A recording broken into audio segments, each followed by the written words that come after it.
반가워요, 여러분. 한 주간 잘 지냈어요? 오랜만에 보는 친구들도 많이 있네요. 요즘 분위기가 좀 어떤가요? 오늘 또 내일 또 여러 가지 시위들이 또 예상되어 있다고 하던데, 참 여러 모양으로 답답하고 안타까운 현실을 우리가 살아가고 있습니다. 벌써 한 달이 훅 지나갔어요. 2026년 1월 마지막 주 금요일입니다. 야, 올해가 시작한 게 얼마 안 된 것 같은데 이렇게 시간은 계속해서 흘러가고 있네요. 이제 2주 후면 우리 디모데는 개강 수련회로 함께 예배를 드립니다. 모처럼 야외에 나가서 외부에 나가서 저희가 함께 예배하고 기도하고 또 찬양하고 또 교제하고 식사하고 1박 2일의 짧은 시간이지만 2주 후에 저희가 함께 귀한 시간을 갖습니다. 아마 가보신 분도 있을 것이고 안 가본 분들도 있을 거예요. 캠프 프렌십에서 1년 만에 갖게 되는데 이제 2주 남은 기간 동안 같이 함께 여러분 기대함으로 같이 잘 준비했으면 좋겠습니다. 꼭 다 참여했으면 좋겠고 모처럼 이렇게 나와서 같이 함께 귀한 시간 가지는 거니까 다들 꼭 신청해 주시기를 바랍니다. 우리는 지금 질문하는 크리스천에 대한 말씀을 계속 나누고 있는데요. 제가 잠깐 이야기를 하나 하고 시작을 할게요. 여러분 아마 들어보셨을 수도 있는 이야기인데 맹인들, 눈을 이제 못 보는, 앞을 못 보는 맹인들이 여러 명이 어느 날 코끼리를 앞에 두고 이들이 이제 이야기를 나누는 그런 이야기예요. 한 번도 코끼리를 본 적이 없는 사람들이죠, 태어나서부터. 그래서 누군가 묻습니다. 코끼리는 어떻게 생겼습니까? 그러니까 어떤 맹인 중에 한 사람이 코끼리에게 다가가가지고 코끼리의 다리를 이렇게 만져보더니 코끼리를 만져보니까 코끼리는 좀 단단하면서도 뭔가 큰 기둥 같은 그렇게 생긴 것 같습니다 라고 얘기를 했어요. 그러니까 또 다른 사람이, 또 다른 맹인이 가가지고 코끼리에게 다가가가지고 이번에는 코끼리의 코를 만져보는 거예요. 코끼리 코를 만져보니까 보니까 이건 좀 단단한 기둥이라기보다는 길다란 호스 같기도 한데요, 이렇게 얘기를 하는 거예요. 또 한 맹인이 다가가가지고 코끼리의 이번엔 귀를 만져보더니 귀를 만져보니까 이거는 큰 보자기 같은데요, 이렇게 얘기를 하는 거예요.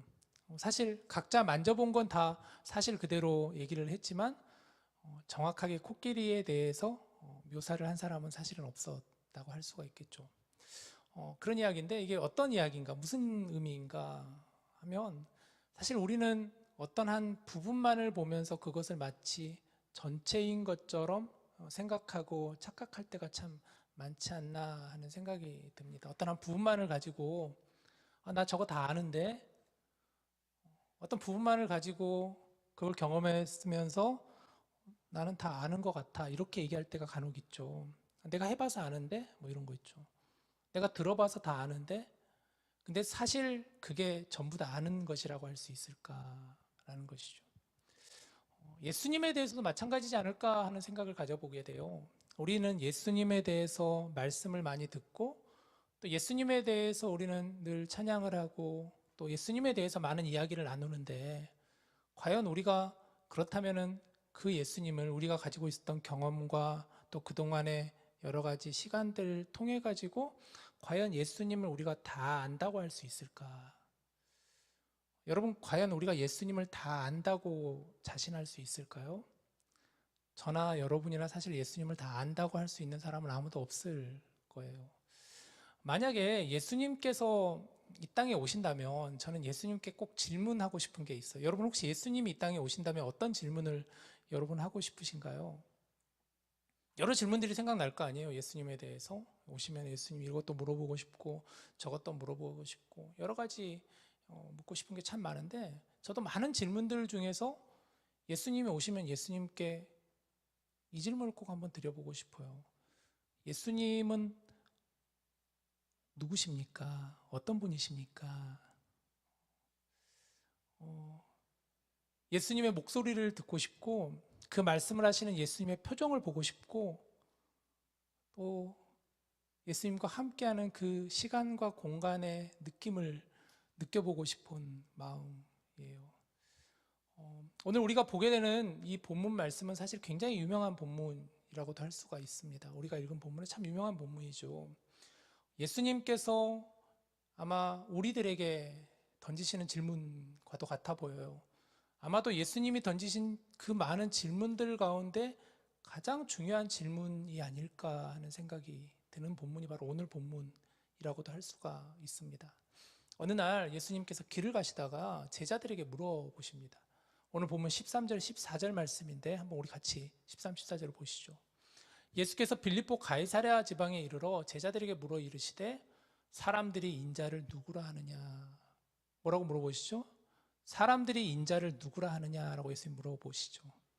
그러자 제자들이 이렇게 대답합니다. 14절을 보시면 이르되 더러는 세례 요한, 더러는 엘리야, 더러는 어떤 이는 에레미야나 선지자 중에 하나라 하나이다. 이렇게 제자들이 대답을 합니다.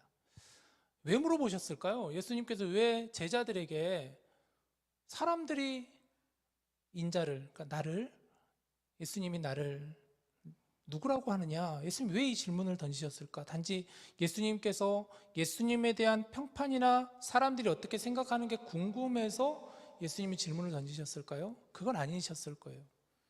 아마 어떤 의도를 가지고 분명히 예수님은 질문을 던지셨겠죠. 사실 예수님의 질문은 다 의도가 있잖아요. 사람들은 나를 무엇이라고 부르느냐? 누구라고 하느냐? 그러니까 제자들이 뭐라고 대답하니까 오늘 보니까 제자들이 이제 그동안 들은 여러 가지 이야기들이 있을 거 아니에요. 예수님, 사람들이 예수님을 향해서 어떤 사람은 세례 요한이라고 합니다. 어떤 사람은 예수님을 향해서 엘리야라고 합니다. 어떤 사람은 예수님을 향해서 예레미야라고 합니다. 그런 선지자 중에 한 사람이라고 합니다. 이렇게 이야기를 해요. 예수님께서 다니시는 곳에는 수많은 사람들이 따라다녔습니다. 예수님이 그동안 많은 기적을 베푸셨고 또 예수님께서 마귀를 쫓기도 하시고 또 말씀으로 많은 사람을 치유하시는 예수님이시고 어렵고 힘든 사람들 곁에 가셔서 위로하시는 그런 예수님의 모습을 사람들이 다 목도했단 말이에요. 그래서 사람들이 아마 예수님을 향해서 그렇게 얘기했었던 것 같아요. 저분이 세례 요한 혹시 아닌가? 저분이 엘리야 같은 선지자가 아닌가? 저분이 에레미야 같은 선지자가 아닌가? 여러분, 세례 요한, 엘리야, 에레미야가 어떤 사람인지 아시나요? 세례 요한 어떤 사람이었죠? 세례 요한 하면은 생각나는 게 혹시 뭐가 있으신가요? 세례 요한은 예수님께서 오시기 전에 예수님의 오심을 예고하였던 선지자가 바로 세례 요한이잖아요. 장차 이곳에 오실 분은 나는 물로 세례를 주지만 그분은 물과 성령으로 세례를 베푸시는 분이시다라고 하면서 예수님의 오심을 선포했던 이가 바로 세례 요한이었어요. 마치 예수님을 보면서 사람들은 저 사람이 정말 죽은 세례 요한이 다시 살아난 혹시 그런 분 아닌가? 이런 생각을 가질 정도로 예수님을 특별하게 봤었던 것 같아요. 엘리야는 어떤 사람인가요? 엘리야 하면 혹시 여러분 생각나는 게 있나요? 엘리야 하면 어떤 사람이었죠? 엘리야 하면은 바알 선지자와 아세라 선지자 850명과 갈멜산에서 누가 진짜 하나님인가를 내기를 했었던 그 선지자였잖아요. 부정과 불의 앞에서 굴하지 않고 절대 포기하지 않고 당당하게 맞섰던 이가 바로 엘리야였었잖아요. 아마 예수님의 그런 모습을 보면서 그들이 예수님을 보면서 그렇게 생각했던 것 같아요. 바리새인들이나 서기관이나 당시 기득권자들을 향해서 당당하게 하나님의 말씀을 선포하는 예수님을 보면서 저분이 혹시 엘리야 같은 사람 아닌가? 에레미야는 어떤 사람인가요? 에레미야 혹시 에레미야?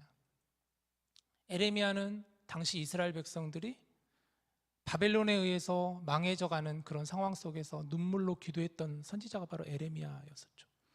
예수님을 보면서 정말 이 이스라엘을 가슴 아픈 마음으로 바라보시며 눈물을 흘려주실 수 있는 그런 분 아닌가? 이렇게 사람들이 생각했던 거예요. 그러니까 사람들이 본 예수님에 대해서는 틀린 건 아니에요. 그러나 사람들이 지금 예수님에 대해서 가지고 있는 생각은 세례 요한이나 엘리야나 에레미야를 보면 그분을 예수님을 그렇게 바라본다는 의미는 그대로 뭔가 예수님을 향한 기대감이 있었던 것 같아요. 당시 이스라엘은 로마의 압제와 박해 속에서 힘들어하는 상황이었기에 아마 예수님을 보면서 뭔가 자신들을 정치적으로 이끌어줄 수 있는 분, 이스라엘을 뭔가 정치적으로 해방시켜줄 수 있는 그런 지도자, 우리와는 좀 뭔가 다르지만 조금 더 뛰어난 그런 정도의 뛰어난 인물로 예수님을 보았던 것 같아요. 그런데 사람들은 거기까지였다는 거예요. 진짜 예수님이 어떤 분인가를 부분만 알고 전체를 보지는 못했었죠. 그래서 예수님이 이번에는 제자들에게 이렇게 묻습니다. 15절을 보세요. 15절을 보니까 이르시되 너희는 나를 누구라 하느냐라고 예수님 말씀하십니다. 제자들의 말씀을 들으신 예수님께서 이제 진짜 묻고 싶은 질문하시죠. 처음에는 사람들이 나를 누구느냐 하다가 이번에는 너희는 나를 누구라 하느냐 주어를 바꾸시면서 그러면 너희들은 나를 누구라고 하느냐 물어보십니다.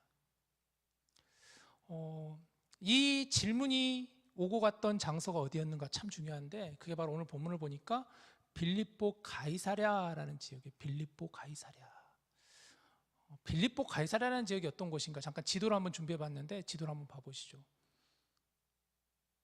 지도를 보시면 화면을 띄워주시죠.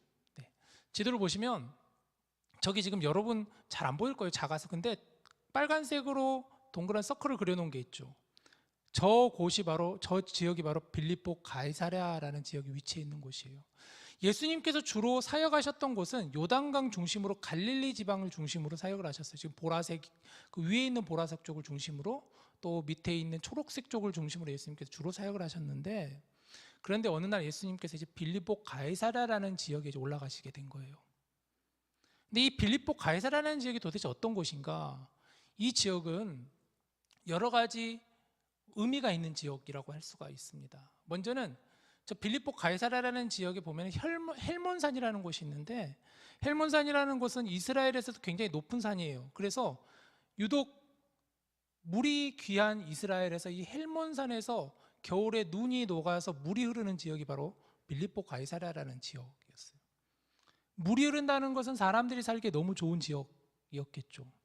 많은 사람들이 살게 되고 그곳에서 또 여러 가지 경제가 활성화되는 그런 지역이 바로 빌립보 가이사랴였습니다.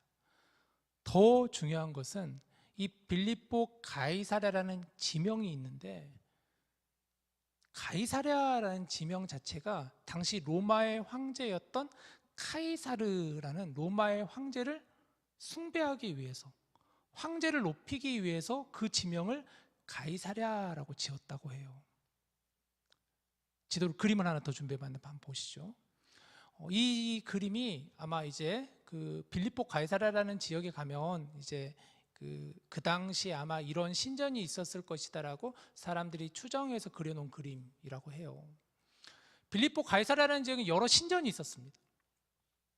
우상을 모시는 신전이 빌립보 가이사랴에 있었어요. 구약 시대에는 제우스 신을, 신약 시대에는 판이라고 하는 신을 섬기는 곳이 바로 빌립보 가이사랴라는 곳이었어요. 다음 장을 하나 보여주시면 요즘에 그래서 성지순례를 가면 이런 게 있다고, 이런 사진이 있다, 이런 그림, 이런 곳이 있다고 해요. 저 가운데 뚫려 있는 곳에 우상 신들이 다 모셔져 있었던 곳이 바로 빌립보 가이사랴라는 거예요. 이걸 다 정리해 보면 이 빌립보 가이사랴라는 곳은 우상 숭배의 중심지이기도 하였고 당시 로마 황제를 숭배하는, 그러니까 황제를 하나님과 같이 여기는 그런 곳이 바로 빌립보 가이사랴라는 곳이었어요. 예수님께서 이곳에서 제자들을 향해 물으셨다라는 거죠. 너희는 나를 누구라고 하느냐? 너희는 나를 누구라고 하느냐? 여러분 이 질문을 한번 오늘 시대를 살아가는 우리에게도 한번 던져보았으면 좋겠습니다. 우리 시대는 어떤가요? 우리가 살고 있는 이 시대 역시도 많은 주인이 있고 많은 신들을 사람들이 숭배하는 그런 시대를 우리가 살고 있지 않나요? 우리가 살아가는 이 시대도 정말 많은 우상들이 있습니다. 우리는 여러 것을 우상으로 여기고 주인으로 삼기도 하죠. 물질을 주인으로 삼기도 하고 지위를 주인으로 삼기도 하고 권력을 주인으로 삼기도 하고 건강을 주인으로 삼기도 하고 그런 시대를 우리 역시도 살고 있습니다. 빌립보 가이사랴라는 지역이 마치 오늘 이 시대를 살고 있는 우리들에게도 해당되지 않나. 바로 그곳에서 오늘 예수님께서 물으신다라는 거예요. 너희는 나를 누구라고 하느냐? 너는 나를 누구라고 하느냐? 자, 그런데 그때 예수님의 질문에 대답하는 이가 한 명 있었어요. 그가 바로 베드로였습니다. 16절을 보시죠. 베드로가 이렇게 대답합니다. 시몬 베드로가 대답하여 이르되 주는 그리스도시요 살아계신 하나님의 아들이십니다. 아마 제자들 사이에 예수님께서 너희는 나를 누구라 하느냐 이 질문 앞에 아마 제자들 사이에는 침묵이 있었을 거예요. 순간 어느 누구도 선뜻 예수님의 그 질문에 대답하기가 쉽지 않았을 거예요. 그동안 들었던 이야기는 쉽게 할 수 있었지만 정작 예수님께서 물으시는 그 질문에 자신 있게 대답을 하지 못했을 거예요. 그러나 베드로가 나와서 예수님께 말합니다. 주님은 그리스도시요 살아계신 하나님의 아들이십니다. 앞서 설명드렸듯이 사실 이 고백은 쉬운 고백이 아니라고 했죠. 빌립보 가이사라는 지역에서는 함부로 주라는 단어를, 그리스도라는 단어를, 하나님의 아들이라는 단어를 함부로 입 밖에 내서는 안 되는 곳이었어요. 그러나 베드로는 자신 있게 예수님께 이렇게 고백하는 거예요. 어떻게 베드로가 대답했는지 모르겠어요. 자신 있게 했는지 담담하게 했는지 아니면 떨리는 목소리를 했는지는 우리는 알 수는 없지만, 그러나 베드로는 자신의 마음속에 가지고 있는 예수님에 대한 고백을 그는 진심으로 예수님께 고백하게 됩니다. 우리는 이 고백을 믿음의 고백이라고 그래요. 베드로의 믿음의 고백이라고 합니다. 베드로가 정말 믿음을 가지고 예수님께 고백하는 고백이다. 다시 한번 그 말씀 16절을 띄워주시면 하나하나 한번 보시죠. 베드로가 이렇게 고백해요. 주는 그리스도시요 살아계신 하나님의 아들이십니다. 먼저 예수님을 향해서 주라고 베드로는 고백해요. 주님은 주. 사실 이 주라는 단어를 함부로 입 밖에 내서는 안 돼요. 왜냐하면 이 주라는 단어는 당시 로마 황제에는 그 누구에도 써서는 안 되는 단어가 주라는 단어거든요. 헬라어로는 퀴리오스라고 하죠. 그러나 베드로는 어쩌면 당당하게 주는, 그리스도는 뭐냐? 그리스도는 기름 부음을 받은 자라는, 메시아라는 뜻이에요. 주님은 메시아이십니다. 구원자이십니다라는 거죠. 그리스도이십니다.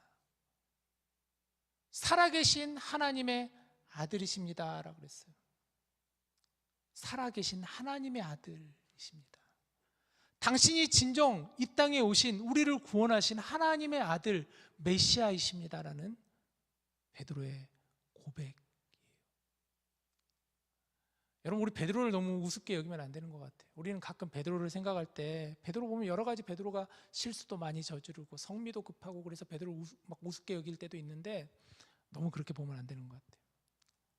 주는 그리스도시요 살아계신 하나님의 아들이십니다.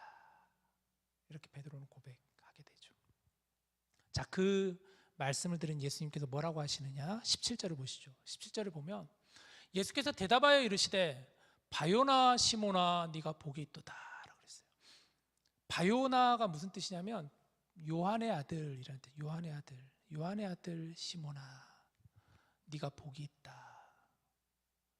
그러면서 이렇게 말씀하십니다. 이를 너에게 알게 한 이는 혈육이 아니요 하늘에 계신 내 아버지시니라. 굉장히 의미 있는 말씀을 하세요. 예수님께서 지금 이 고백을 하고 있는 너의 그 고백은 너가 가지고 있는 어떤 지식이나 네가 가지고 있는 경험이라기보다는 지금 너의 마음을 열어 성령님께서 그 마음을 깨닫게 하시고 그것을 고백하게 하시는 하나님의 인도하심이다라는 말씀이에요. 여러분, 우리가 예수님을 안다라는 것, 하나님을 안다라는 것은 사실 우리가 머리를 가지고 지식을 가지고 아는 것은 아니에요. 안다라는 게 참 중요한 단어라고 그랬잖아요. 안다라는 것은 인격적인 만남이고 친밀함이라고 그랬었잖아요. 그것을 인도하시는 분이 바로 성령님이시라는 거예요. 성령님께서 우리 안에 오셔서 우리의 마음을 열게 하시고 우리의 입술을 고백하게 하시는 분이시다라는 거예요. 그렇게 예수님 말씀하십니다. 그러면서 18절 19절 말씀에 이런 말씀을 하시죠. 한번 보시죠. 또 내가 너에게 이르노니 너는 베드로라 말씀하시죠. 그러면서 내가 이 반석 위에 내 교회를 세우리니 음부의 권세가 이기지 못하리라. 이 반석 위에 내 교회를 세우리라. 굉장히 예수님 중요한 말씀을 하십니다. 베드로의 그 신앙 고백을 들으신 예수님께서 베드로야 네가 서 있는 그 반석 위에 내 교회를 세우겠다라고 말씀하셨어요. 이건 단지 지금 베드로가 서 있는 그 자리에 교회를 세우겠다는 그런 의미가 아니라, 베드로야, 네가 고백하는 그 신앙 고백 위에 내가 교회를 세우겠다라고 말씀하시는 거예요. 여러분, 교회는 어떤 곳이죠? 교회는 주의 몸. 교회의 주인은 누구시죠? 교회의 주인은 예수 그리스도십니다. 꼭 기억하셔야 돼요. 교회는 단지 사람들이 모인 곳이 아니에요. 교회는 단지 사람들이 모여서 예배하고 프로그램을 돌리고 같이 모여서 교제하고 그런 곳이 교회가 아니에요. 진짜 교회의 가장 기본은, 가장 중요한 점은 예수님을 신앙으로 고백하는 이들이 모인 곳이 바로 교회라는 거예요. 그곳에 예수님께서 교회를 세우겠다라고 말씀하시는 거예요. 그래서 교회는 그 어떤 음부의 권세가 이기지 못한다라고 예수님 선포하셨어요. 교회는 그런 곳이에요. 교회는 그런 곳이에요.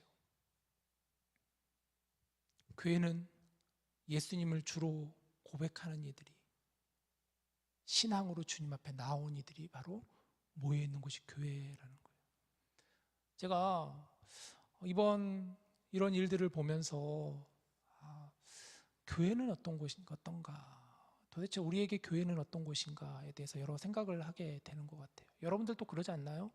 여러분들도 아마 오늘 또 이 자리에 나오시면서 여러분의 집에서 나와서 이곳까지 오시는 동안 여러분들은 오늘 이 시간을, 또 우리가 모인 이곳을 어떻게 여러분 생각하며 오셨나요?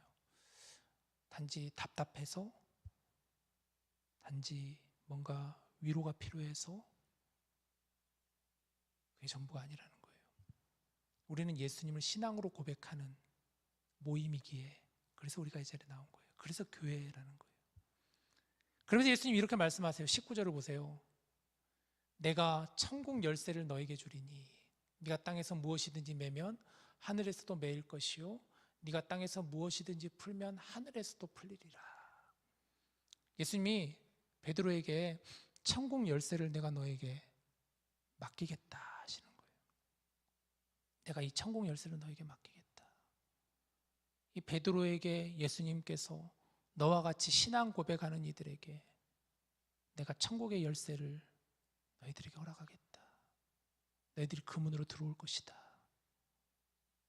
그렇게 예수님 말씀하시는 거예요. 제가 오늘 이 말씀을 이렇게 준비하고 묵상하면서 우리가 베드로의 신앙 고백을 나눠봤는데, 그렇다면 나의 신앙 고백은 어떤가를 생각해 보게 되었어요. 나의 신앙 고백은 어떤가? 예수님께서 저에게 물어보신다면, 이나 너는 나를 누구라고 하느냐?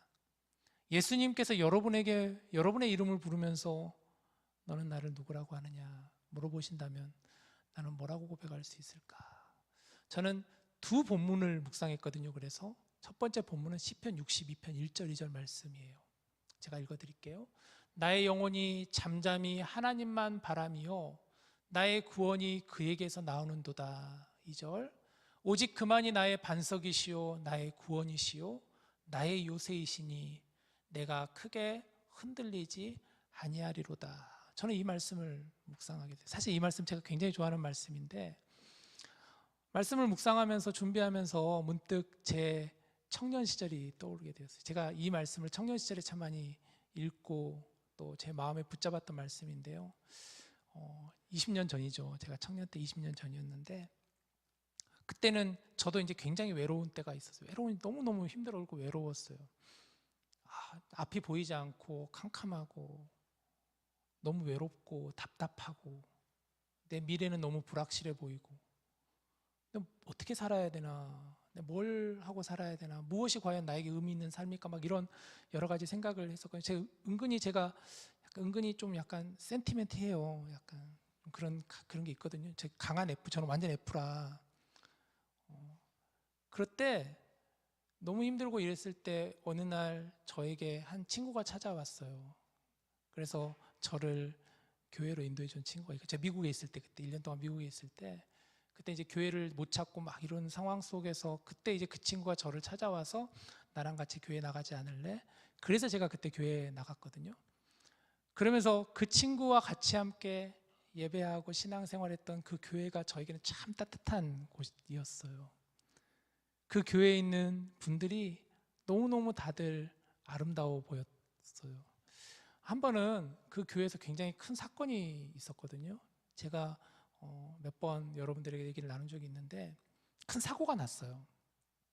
교회 청년들이 선교 여행을 갔다가 돌아오는 길에 교통사고가 나서 다 그만 세상을 떠나게 되는 굉장히 큰 사건이 일어나게 된 거예요. 제 친구도 너무 친했던 친구는 아니지만 그래도 잘 알고 지냈던 친구도 그 중에 한 명이었거든요. 제가 그 사건으로 인해서 굉장히 많은 저도 그게 있었는데, 근데 저에게 더 놀라운 것은 그 교회 성도들이 가지고 있었던 그 마음들, 그들이 보여주었던 환대와 사랑과 따뜻함과 이것이 저에게는 너무나 크게 다가왔어요. 그러면서 저는 그때 예수님을 깊이 만났어요. 그러면서 저는 이 말씀의 고백이 제 고백이 되었거든요. 여호와는 나의 반석이요 나의 구원이시요 나의 요새이시니. 예수님은 그런 분이세요. 저에게 또 한 말씀을 더 묵상했는데요, 그 말씀 빌립보서 3장 7절 8절 말씀인데요, 그러나 무엇이든지 내게 유익하던 것을 내가 그리스도를 위하여 다 해로 여길 뿐더러 8절 또한 모든 것을 해로 여김은 내 주 그리스도 예수를 아는 지식이 가장 고상하기 때문이라. 내가 그를 위하여 모든 것을 잃어버리고 배설물로 여김은 그리스도를 얻고. 여러분, 이 말씀은 사도 바울의 고백이에요.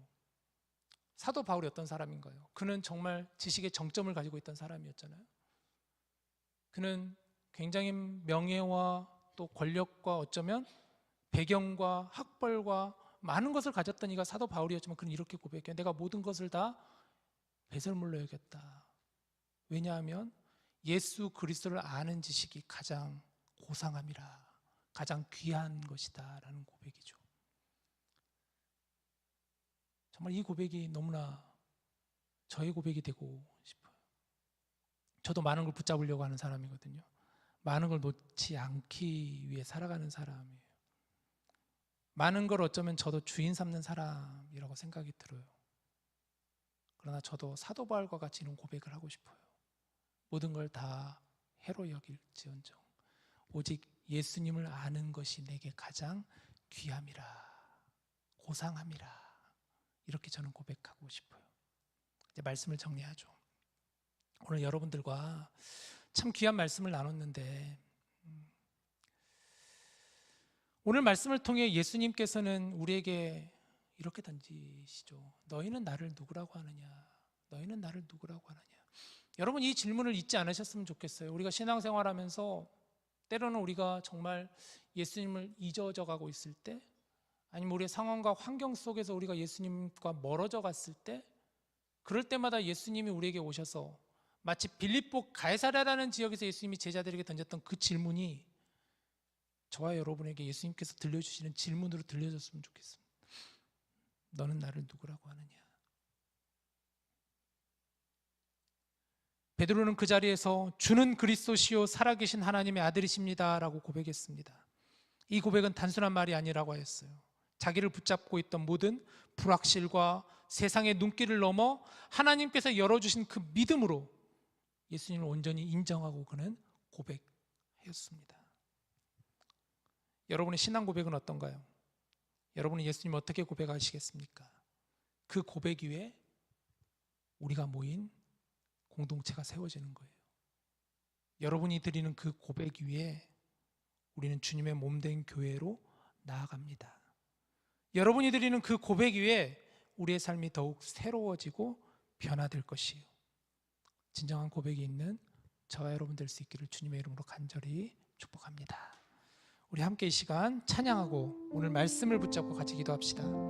나의 만족과 유익을 위해 라는 찬양입니다. 아까 빌립보서 3장 7절 8절 말씀, 그 말씀을 가지고 작사한 찬양인데요, 우리 함께 같이 모든 것을 다 해로 여기지만 오직 예수를 아는 것이 가장 귀함이라, 이런 고백이 저와 여러분에게 있기를 바랍니다.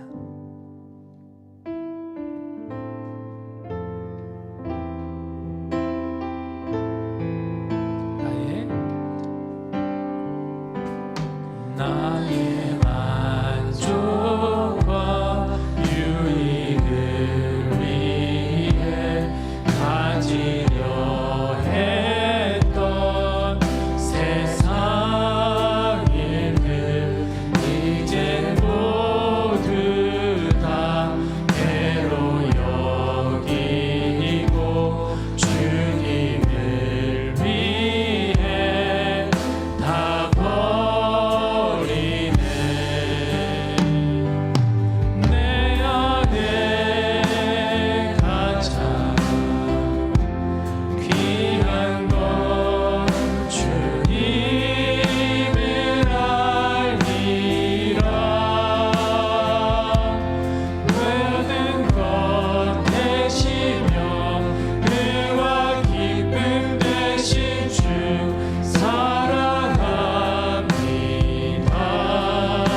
이 시간 우리 같이 눈을 감고 오늘 이 말씀을 우리 마음에 붙잡고 같이 기도합시다.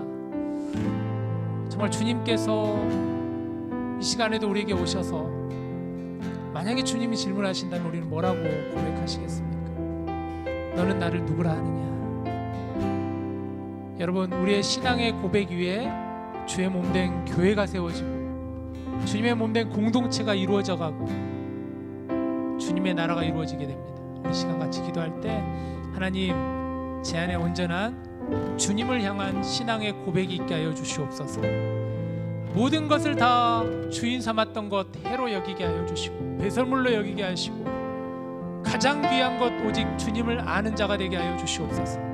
이 땅 가운데, 이 험한 세상 가운데 오늘 주시는 이 말씀을 마음에 붙잡고 우리의 삶의 자리로 당당하게 나아가는 제가 되게 하여 주시옵소서.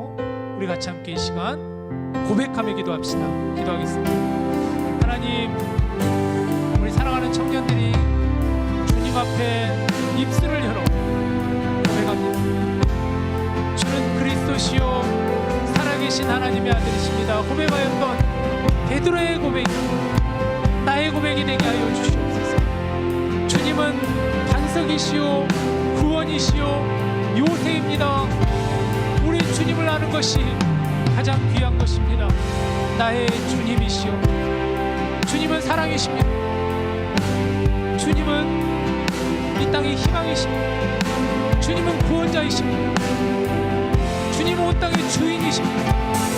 주님은 나의 하나님이십니다. 나의 구주이십니다. 주님은 나의 목자이십니다. 고백하며 나가는 저희가 되게 하여 주시옵소서. 그 고백에 하나님 우리의 공동체가 세워지게 하여 주시옵소서. 믿음으로 고백하는 자들 되게 하여 주시옵소서. 믿음으로 주 앞에 나가는 자가 되게 하여 주시옵소서. 이 땅 가운데, 이 세상 가운데, 어렵고 힘든 이 현실 가운데 우리로 하여금 온전한 믿음을 가지고 이 땅을 살아가게 하여 주시옵소서. 흔들리지 않는 믿음 갖게 하여 주시옵소서. 단지 이 땅에 우리의 시선이 고정되는 것이 아니라 주를 향한 시선이 되게 하여 주시고 주님을 향한 마음을 가지게 하여 주시옵소서.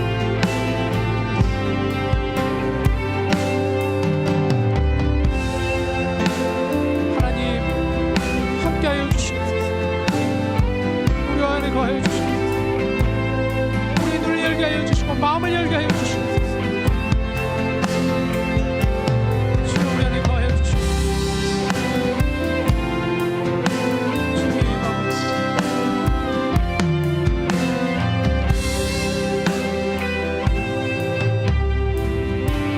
하나님, 우리가 하나님을 때로는 부분적으로 할 때가 너무나 많습니다. 우리가 가지고 있는 지식과 경험만으로 주님을 판단할 때가 너무나 많았습니다. 우리의 상황과 환경 속에서 주님을 볼 때가 너무나 많았습니다. 시간 주시는 이 말씀처럼 우리가 주를 알게 하고 주를 고백하게 하는 일은 우리의 지식이나 경험이 아니라 우리의 마음을 열어 우리 입술로 고백하게 하시는 성령 하나님이심을 믿고 이 시간 성령님 오셔서 우리를 주관하시고 우리가 진정한 믿음의 고백을 주님께 드릴 수 있게 하여 달라고 나아가는 우리 사랑하는 지체들 다 되게 하여 주옵소서. 바로 그때 어떠한 일이 있더라도 넘어지지 않게 하시고 쓰러지지 않게 하시고 우리를 일으키시고 반석되시고 구원되시는 그 주님과 함께 동행하는 저희들 다 되게 인도하여 주옵소서. 이 모든 말씀 우리 주 예수님의 이름으로 간절히 기도드립니다.